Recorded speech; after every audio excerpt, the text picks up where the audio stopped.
Okay, today class you're going to be reviewing percent proportions, and on the front of your foldable you'll see a note there. It says the percent proportion can be found by using the following proportion. So here is where you have the part over the whole equals the percent over 100. Always, always, always remember that percent is always out of 100, and when you're writing your proportions, to go ahead and make set your two ratios equal to each other, and always put the 100 here. So you know every time what goes here is the percent. Now, one thing that can help you out when you're trying to locate the part in the whole is always associated with the part, and of is associated with the whole. So when you see out of, whatever number follows that, that's going to be the whole. Okay? Now, to solve a percent proportion, you just plug in your values for the part, the whole, and percent, then cross multiply and divide to solve the missing piece. So, in other words, when I put down part over whole, percent over 100, I'm going to cross multiply. I'm going to cross multiply. Then I'm going to divide. Okay, so this can also be replaced with X. So sometimes you're not always going to have the percent missing. You may have the whole missing or the part missing. Okay, so now let's flip over into the foldable and we're going to do a few examples here.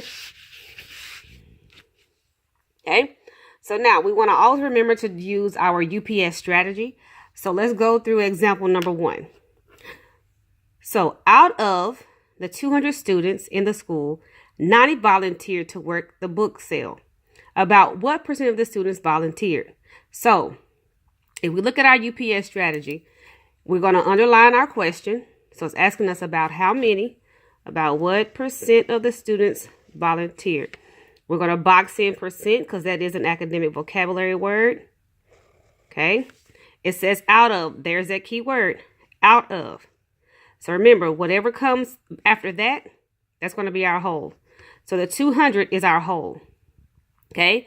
Out of that 200, 90 volunteered to work the book sale. Okay. So that's going to be our part. Okay. Now, on every problem, what I want you to do is I want you to the side to put P equals, W equals, percent equals. And do that so that whenever you file in the numbers in the problem, so then when you come over here to plug it into the proportion, you'll already have it. So our P, our part, is 90. Our whole is 200. And we don't know our percent, so we're going to put an X there. Okay? So now, it already put it in for you, the 90 over 200 equals to percent over 100. So we're going to solve. So now, remember, we're going to cross multiply. And we're going to divide. Okay? So we'll do 90 times 100. Then we're going to divide it by 200. Okay? So there's two ways to solve. We can solve it like a regular proportion. Do 100 times 90, which will give you 9,000. And then divide it by 200. Okay? Or we can also set it up as an equation. And we can put X right here in place of the percent. So it'll be 200X equals 9,000. Same thing. Either way it goes, you're going to dividing by 200. Okay? So when you divide there, you're going to end up getting 45. So your percent is going to be 45%. So what percent volunteered? 45% of the students volunteered. Okay. Now another trick you can do is you can just take your part divided by your whole and you would get 0.45.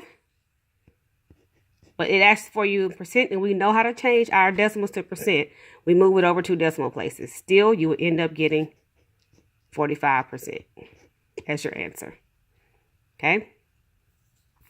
So now we're going to go on to example number 2. It says 30 out of 40 dogs have spots on the pound. What percent of the dogs do not have spots at the pound?